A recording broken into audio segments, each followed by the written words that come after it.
Sementara itu pemirsa, aksi penolakan kenaikan iuran BPJS berakhir bentrok antara mahasiswa dengan aparat keamanan di kantor Gubernur Sulawesi Selatan. Akibatnya 6 orang mahasiswa harus mendapat perawatan medis, pasalnya mengalami luka-luka.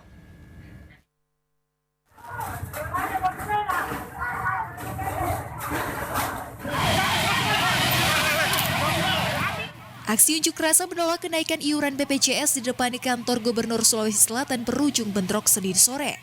Aksi saling lempar batu dari pihak mahasiswa dan petugas keamanan pun tidak dapat terhindarkan. Akibat bentrokan tersebut, 6 orang mahasiswa harus menjalani perawatan medis di ruang UGD Rumah Sakit Ibnu Sina Makassar. Salah satu mahasiswa Amir mengatakan beberapa mahasiswa ini mengalami luka robek di bagian kepala dan luka lebam di bagian mata akibat terkena benda tumpul.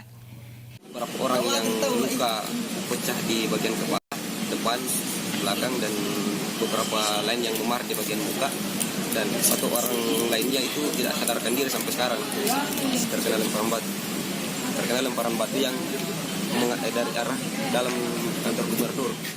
Satu di antara korban bahkan masih syok dan terbilang lemas di rumah sakit hingga Senin malam. Asyarudin Arpap, Selebes TV.